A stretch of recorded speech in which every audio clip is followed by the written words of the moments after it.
Hello po, magandang gabi po sa ating lahat ulit. Andito na naman po tayo para magluto. Ayan. Yun po ang content ng ating page. Kaya luto lang po tayo ng luto. Okay. So anyway, congratulations po ulit sa mga nanalo sa palaro natin. At malapit na naman po tayong magpalaro. 5 subscribers na lang po, magpapalaro na naman tayo, 150. And then after that, siguro during the raffle draw, may i-announce po ako sa inyo. Okay po. Magkukan tayo, pyramiding. Pyramiding? Okay po. Hindi po, pagkakapirahan po yun, okay? So, yeah. Anyway, ang lulutuin natin ngayon, tiyala! Siyempre, alam nyo na. Nasa intro ng video natin yan. Okay? Yan o. Kabute. Oong. Saluyot. Konting saluyot. Konting sitaw. Tsaka bulaklak. Yan, bulaklak ng kalabasa. So, mag-aabraw tayo ngayon ng uong. Mag-aabraw tayo ng kabute na may konting gulay. Okay po ba? So, yan na po yung pan natin. Nagpakulo na po tayo ng tubig na may bagoong. Aantayin lang natin po na kumulo yan. And then lalagay na po natin yung sitaw. Okay. Yan. Okay. So, maiksi lang po yung video natin ngayon kasi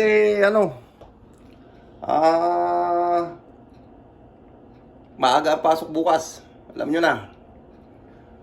Kailangan natin magtrabaho para sa ekonomiya. Okay po. Ayan po.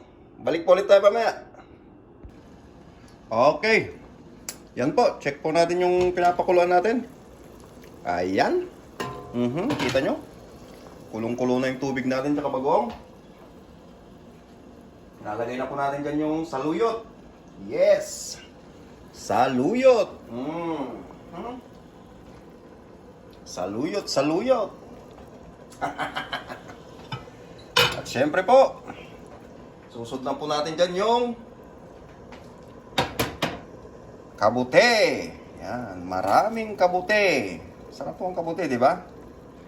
Sino pong may paborito sa inyo ng kabute? Yan. Masarap ang dinding pag maraming kabute. Dinengdeng na kabute na may konting gulay. Yan. Yan po ang pamagat natin. Brown na kabute na may konting gulay. Yan. Tsaka po natin siya hahaluin. Oh yeah, baby. Siyempre, ang ating mahiwagang patungan. Yan. Tsaka ang ating mahiwagang sandok. Yan. Mekos-mekos lang po natin dyan. Para maluto ng husto. Yan. At halu-haluin din po natin paminsan-minsan para po yung consistency po ng ng saluyot maging madulas. Hindi po yung parang anong tawag doon? Parang sumabirad. Okay, so pakukuloyin lang po natin siya hanggang sa maluto. And then next, susunod na po natin yung sitaw. And then pagkaluto po, papaibabaw na lang po natin yung bulaklak. Yan, flowers, flowers. Yan po ang magandang pangregalo sa darating na Valentine's. Huwag niyo pong kakalimutan. Yung pong mga may balak manligaw. Regaluhan niyo po ng bulaklak ng kalabasa. Yan. Okay po. Check po natin ulit mamaya pagbalik natin kung luto na. Okay? At para may lagay na po lahat at makakain na po tayo. Gumagabi na naman. Ang oras 6:39 ng gabi. Okay po. At maaga pong pasok bukas. Pasok ko po bukas ay 4:30 ng madaling araw. So kasarapan pa lang ng tulog yung iba. Ang inyo pong lingkod kumakayod na. Para po sa ekonomiya. O sige po. Mamaya po ulit. Ayan po. Kung nagtataka kayo kung ano pong ginagawa ko habang nagluluto, yan. Umiinom. Namumulutan ng balat ng baka, yung niluto po natin noon. Yan na lang po yung natira. Okay po, so balikan na natin yung niluluto. Sa tingin ko na may luto na po yung ano natin. Yan. Luto na po yung saluyot natin. Ang ganyang itsura po, luto na yan. Hindi na po siya yung, anong tawag nito, nakirdat. Okay, so ilalagay na po natin yung ating sitaw. Yan. Lalagay na po natin yung ating mungay-mungay. Tinatawag po nating mungay-mungay yan. Alam nyo po ba yung mungay-mungay? Ito yung tinatawag na utong. Yan. Lagyan na po natin yung mungay-mungay natin at lagyan po natin, siyempre, sprinkle po natin yan ng konting magic. Yan. Konti lang po. Kasi malinamnam na po yung, ano, yung kabuti. Yan. Okay po ba? Tapos, halu-haluin lang natin ng konti. Saktong-sakto yung sabaw. Hindi siya masabaw, hindi siya biraw-biraw. Yan. Kita nyo naman. Nakakalaway. Tapos takpan po natin. And then ipaibabaw po natin to. Ito po palang one na to is wala pong fresh na mabili na ganitong ano. Bulaklak ng kalabasa. So, ang kinuha ko po yun pong frozen. Yan. Pero pagtiyagaan na kung ano meron, di po ba? Ganun naman po talaga eh. Kung anong meron, pagtiyagaan. Yan lang po ang buhay natin dito. So, babalik na po ako sa aking pagtutuning at babalikan po natin mama yung niluluto ko. Ano po? Ay. Ito po yung niluto natin noon na balat ng baka. Mas masarap pala siya pag ano, na ref. Yung bagong luto. Okay din yung lasa niya, masarap din. Pero mas masarap yung balat ng baka pala pag ano, na ref. Yung lumamig siya. Promise, maniwala po kayo. Okay? Yan. Tagay po tayo.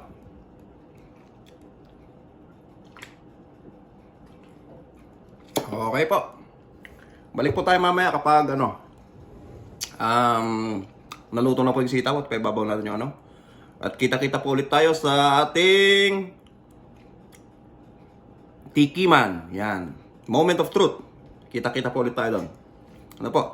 Siya nga po pala, sa mga nanonood po nitong YouTube na to, advantage nyo po.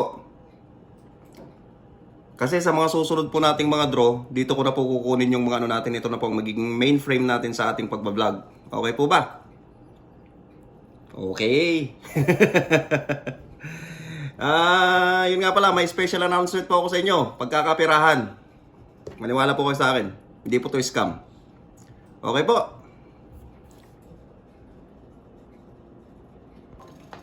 Okay. Welcome back po. Check po natin kung luto na po yung ating sitaw. Yan. Mukhang luto na po siya. Mukhang luto na. Okay. Sa pagkakataon pong yan, syempre, lalagay na po natin yung ating ano, panregalo. Yan. Ang ating bulaklak. Panregalo sa my birthday. Yan. Sino pong magbe-birthday dyan? Mga manliligaw, ganon. Regaluhan nyo po yan ng ano, bulaklak ng kalabasa. Matutuwa po yan, promise. Okay po, yan. Halo-halo lang po natin yan. Kasi madali pong maluto. Parang luto na nga po kasi nga po, frozen siya. Isang kulo lang po, painitan lang po natin yan. And then, luto na. Hindi po ba? Ang gagawin po natin ngayon ay kuhan po tayo. Kukuha na po tayo ng ating lalagyan para po sa ating tikiman. Close up po ba masyado? Nakakatakot po ba? Oh my goodness. Okay po. Yan. ready na. At ang susunod na natin video ngayon, syempre, nandito na tayo. Yan. Ay, sus, kabango ay. Kabango po. Nasabi ko po sa inyo. Ang sarap. Yan. Kuha po tayo ng kuha niya. Lahat. A little bit of everything. Ika nga. Meron na pong ano dyan, bulaklak. Meron na rin pong sitaw. Meron na rin pong uong. Kamote. Yan. Saluyot. Oh my goodness. Yan. Kita niyo po ba itsura? Oh yes, baby. O, sige po, patayin ko na po to. At magtitikiman na po tayo. Ano po? Ito po yung pinakakahintay nating pinakakahintay nating parte ng ating mga video. Yung pong magtikiman tayo. Yan, magtikiman tayo. Siyempre, unahin po natin yung bulaklak ng kalabasa tsaka yung uong kabote.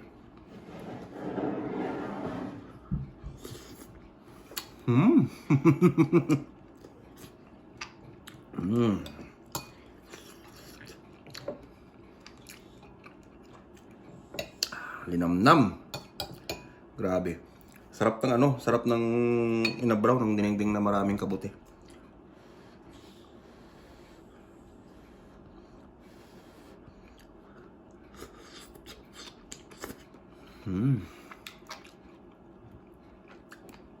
Sarap po ng kabote niya.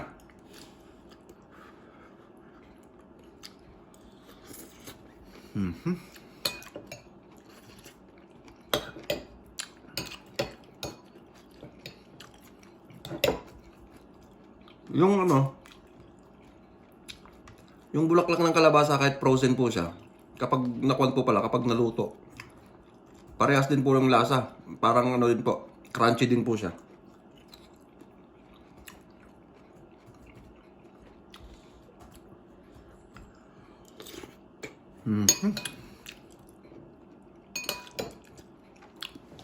Yeah. Try po natin tong kabote, tsaka bulaklak ng kalabasa.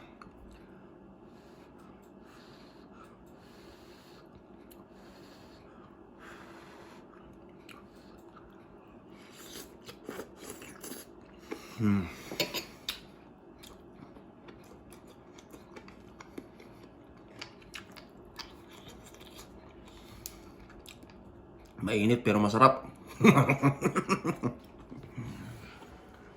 Okay po. So yan po yung video natin ngayong araw na to. Katapusin ko lang po yung isang can. Tapos kain, tulog na po. Okay po ba? Good night po sa inyong lahat. Oh yeah.